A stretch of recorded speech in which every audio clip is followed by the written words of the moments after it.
Let's review survey methods and community observation and assessment.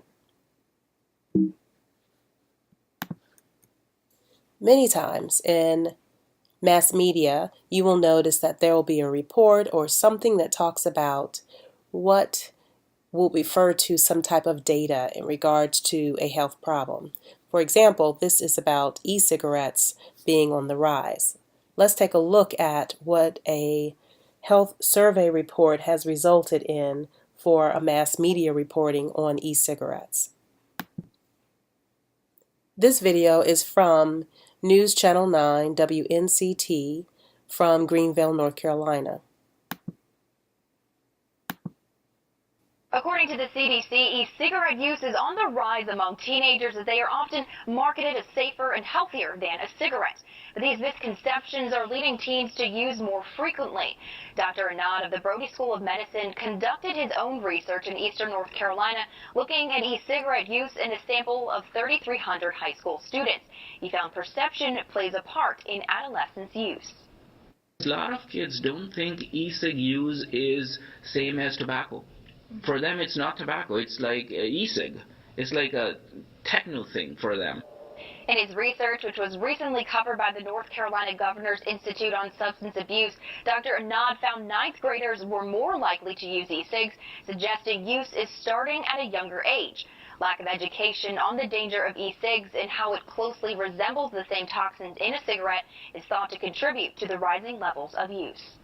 The research is very clear that you start using it, you end up with dual use, or you are initiating tobacco use, or you are using a number of tobacco products, or the higher intensity of electronic cigarette use.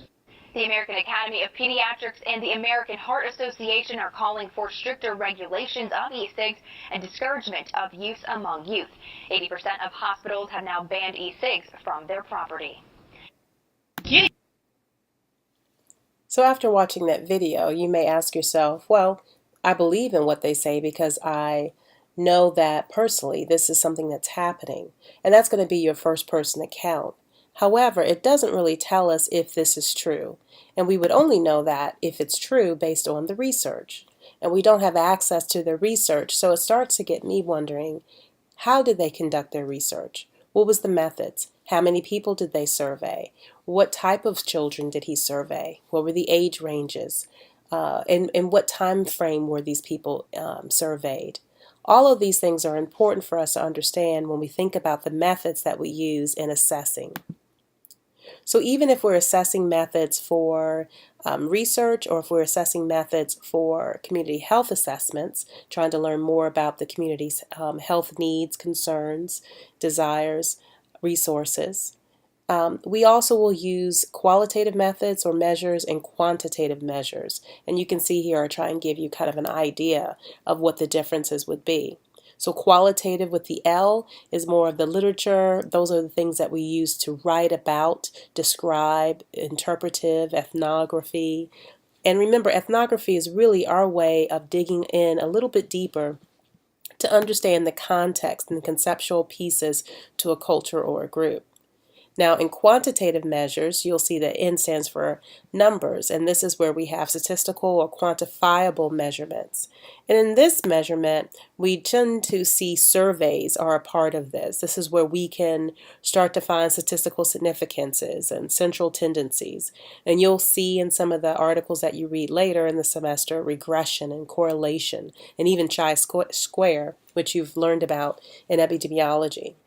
So typically, these quantitative analyses look at the big picture, whereas the qualitative studies or qualitative measures that we use will examine groups or things in smaller detail. So think of one as a telescope and the other one as a microscope. So in this qualitative measures for community assessment, we may do content analysis. And content analysis is really just a general term for really looking at ways to textually analyze something, or to compare things, to really contrast things, and based on what you see is written in that material. So one way we would do this is to theme things or to code. We also have focus groups, interviews, observations, and you'll notice here that I have obtrusive observations and unobtrusive observations. Obtrusive is when people may notice that they're being observed. Unobtrusive is when they don't know they're being observed. So we've done a little bit of this with your first two assignments, and we'll talk more in the next class period on interviews and focus groups. But for this lecture here, we'll go deeper into our mail surveys, internet surveys, telephone surveys, and face-to-face surveys. Now, I won't go into great detail for all of them because your textbook does a great job of that, but do know you'll need to know the differences between the two types, and then also the differences and advantages or disadvantages for all of these different types of measurements. Usually these data that we get from our assessments are presented in different ways, and we, for quantitative, will have raw numbers, means, median, mode. You've seen many of these, and these are from your other courses, but wanted to give you an opportunity to see how it relates. We also would then do trend analyses, and we would then also write up our qualitative analysis reports. On a national level, you will see that we measure health or health status, and you've seen some of this data from your HEA 339 Intro to Health Education. And you'll notice there that we use quite a bit of data sources that are conducted by the Center for Health Statistics, the Center for Disease Control, and even in the example I showed with e-cigarettes, you can tell that they use that information from a national study and then brought it locally. Still, we don't know how he did his research, but I'm sure he used some of these quantitative data analysis measures to get more details about the e-cigarette usage in teenagers. So for you all, you're going to be focusing this semester on the components of community engagement for community analysis, community health assessment, and the reasons we do those are kind of listed here. But primarily, we want to collect data directly from the residents because it's important to hear from their voice. And we want to make sure that our data is collected from a wide variety of residents to ensure that the data represents all parts of the population we're doing our assessment for. So of course, there are two types that we can potentially do. We can do an inventory of health resources. We can also do community opinion collected through opinion surveys or even small group discussions. Data that's collected firsthand, again, is known as primary data. And thinking back, you know that secondary data is something that's originally collected by someone else.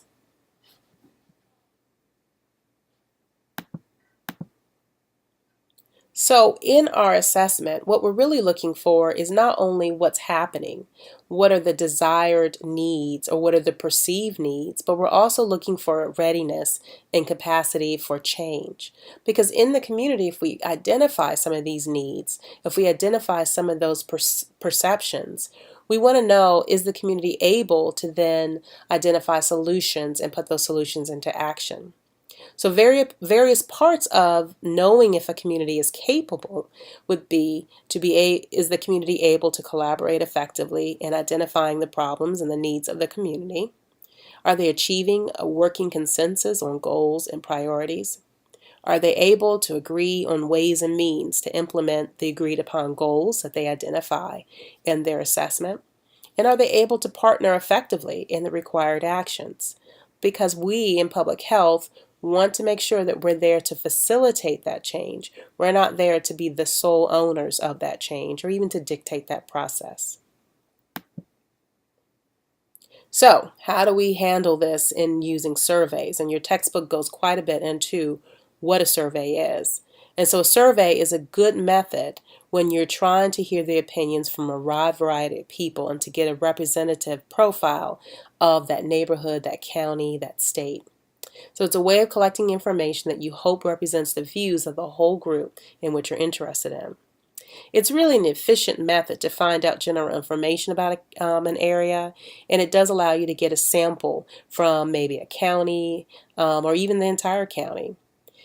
It is expensive and time-consuming to talk to everyone in your neighborhood or even in the county, so that's where we use surveys so that we can then get a sample and generalize some of the information that we collect from that sample.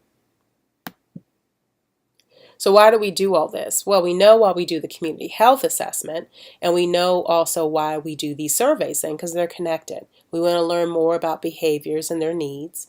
We want to find about attitudes, beliefs, and reactions to certain situations. So for example, using that e-cigarettes, we may develop a survey to say, hey, this is what we found in a neighboring county in North Carolina and nationally. What do you think would be related to what we're doing here in our Guilford County? You could also look at client satisfaction. If you're trying to work within an agency and see if the health department is really providing the services that are needed. And you also want to add credibility to some research that you may be doing. So if I'm looking at an issue, I want to know, is this issue something that is valid for this community? Do they perceive this as an important issue? So really, another thing that I found has been useful for undergraduate students in understanding how to use surveys is to just get started with Health Resources Survey. And this is where you go out and you find out on your own, are there appropriate services out there that, such as current agencies or organizations that have some effect on health? Are there resources that are needed but are currently lacking? And also, how do you prepare like a brief narrative to explain how the current and needed resources influence the health of county residents? So that's where we'll begin after our second part of the course, when we begin our health assessment.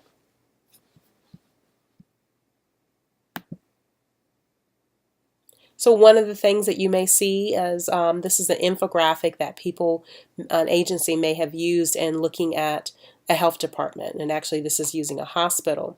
And they were trying to determine the quality of their medical care, their waiting times, quality of customer service, availability of specific doctors and medical staff, and then availability of equipment. And so this was really looking at satisfaction.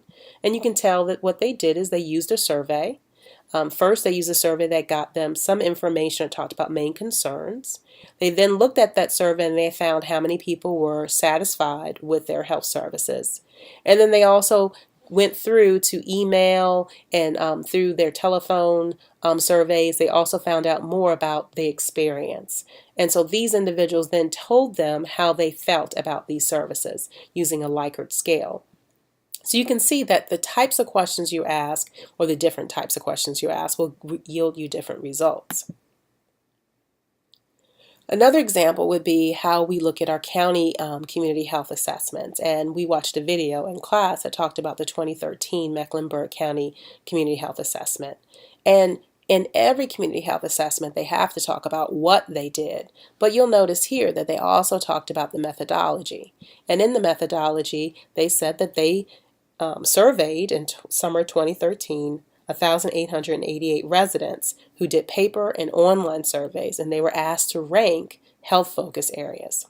Then they had community meetings later in that year in October, and they asked 117 county members to attend the priority setting meeting, where they then had presentations and they got to score looking at magnitude, severity, and intervention effectiveness.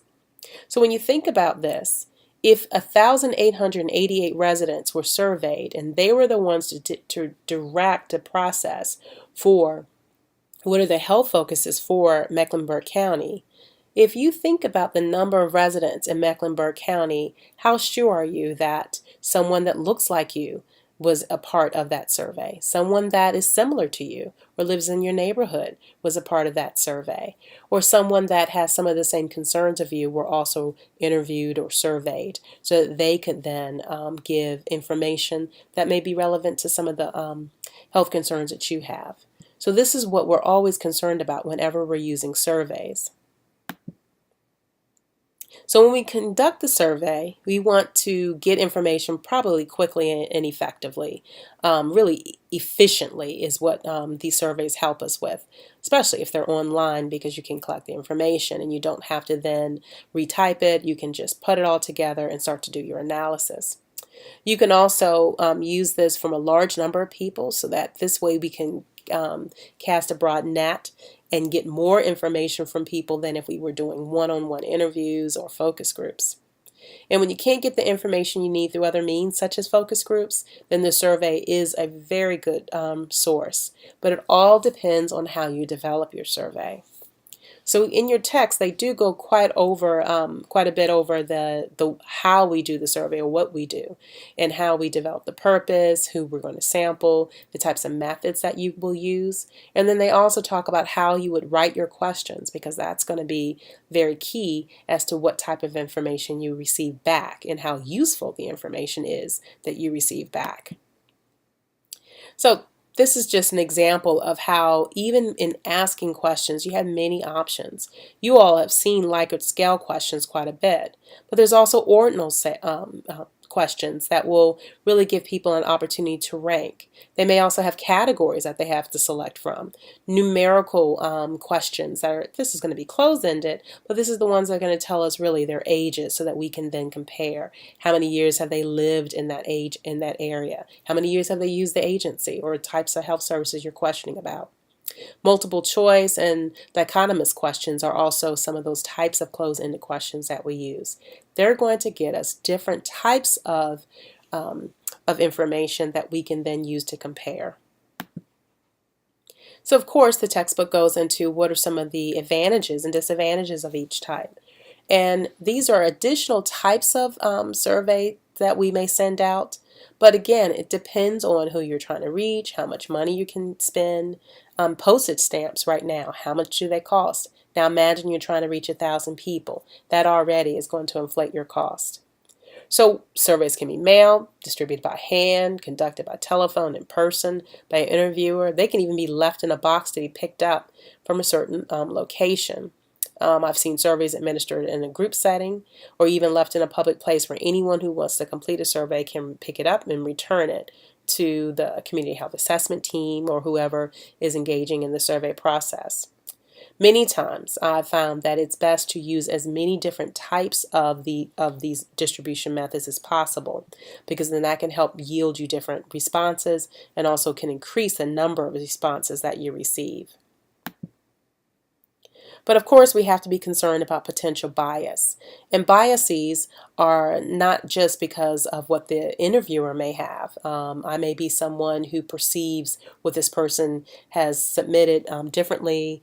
That's going to be mostly if I'm using a survey face-to-face. We also could have respondent biases where a person is not able to respond appropriately. For example, if I'm asking a person, when was the last time you went to the physician, and they can't remember, where their recall is going to be biased. Population sample may not be a good representation of the group I'm working with. So that's why it's ideal if we get random sampling.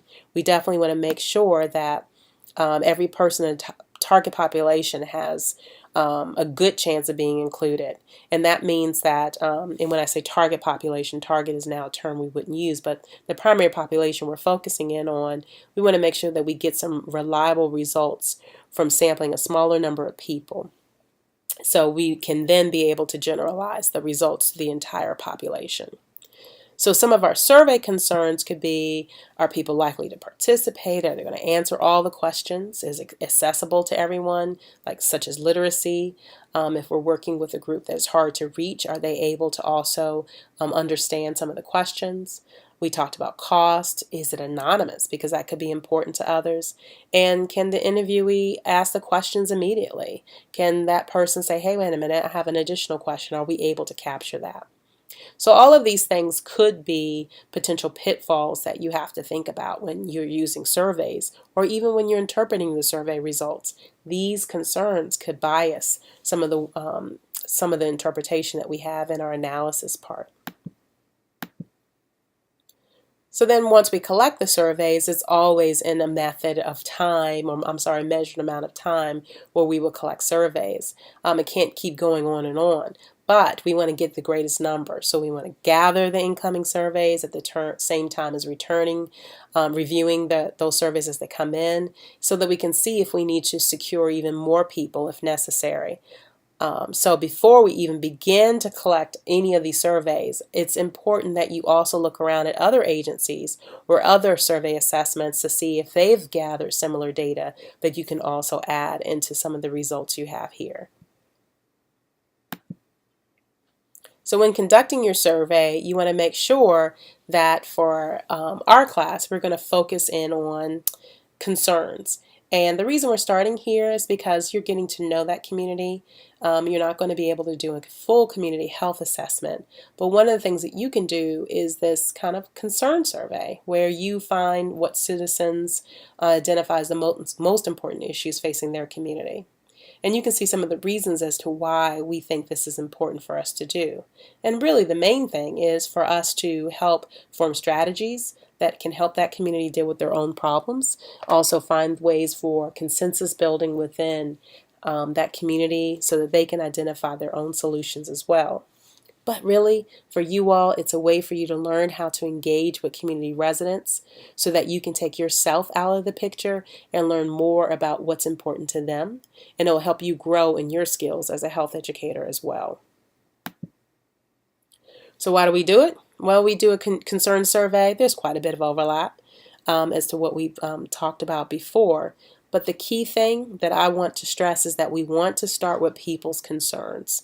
We want to start off with what's important to them, not what the literature tells us, not what everything else out in the community is saying on the billboards or in the newspapers, or even what we think may be the most important thing. We want to start with their concerns.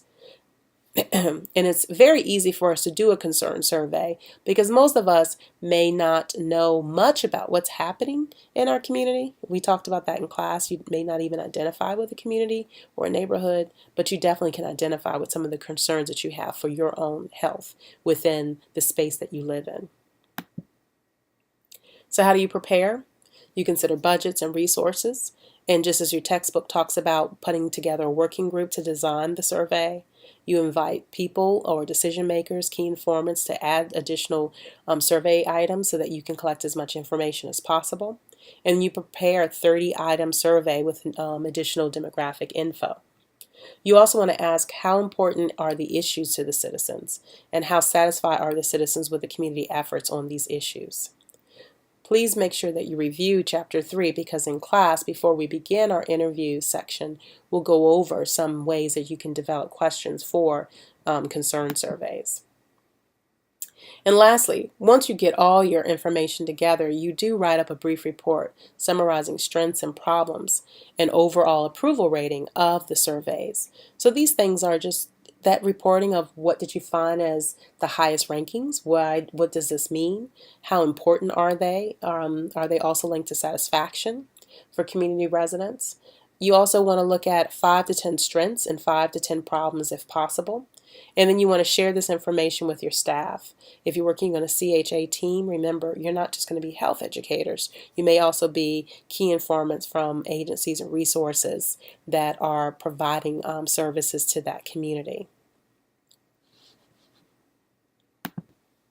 So to wrap this up, one of the things I would like you to do before class on Thursday is to go and find your county health assessment.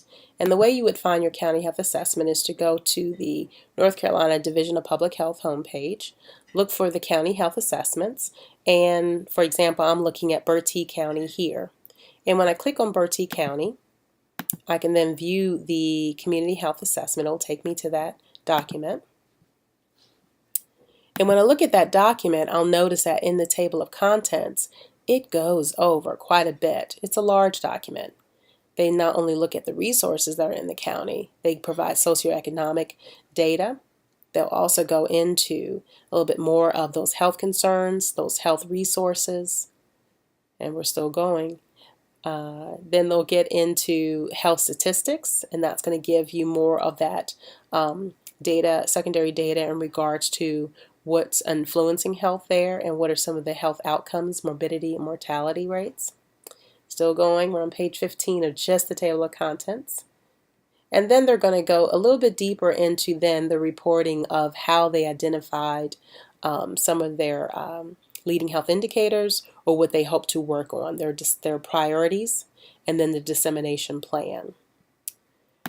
Now from that area, I want you in your county health assessment to look at what was the methodology. And here in the report, they go over who they included, but they also talk about their methodology. And you'll see that they talk about a community health survey and a stakeholder survey. If you go online, you can also find some of the other county health assessment documents. They're pretty easy to identify. And you'll notice, like I clicked on the Mecklenburg County, it's a large database, but it goes into their action plans now because they have done their survey and they've completed that those aspects for the community, for their health statistics, and also their all the aspects to their community health assessment that include their health statistics, but also the prioritization of their plan. And the Mecklenburg County one, as we've referred to earlier, does say that they have 4 top priority health areas that they've begun to go deeply into. And this is their executive summary. One is chronic disease, mental health, access to care, and violence. So for class on Thursday, I'll ask you to talk more about your community health assessments, whether it's for your county that's locally in North Carolina, or if it's for a county where you're from outside of the state. You'll do some discussions of the methodology in class, and then we'll talk about some next steps. So thank you for listening to this 25-minute video on our survey methods in replacement of our face-to-face class. And just to give you credit for it, you'll answer some questions on Thursday in regards to this, so you can get credit for attending class. Thanks for listening and to my raspy voice.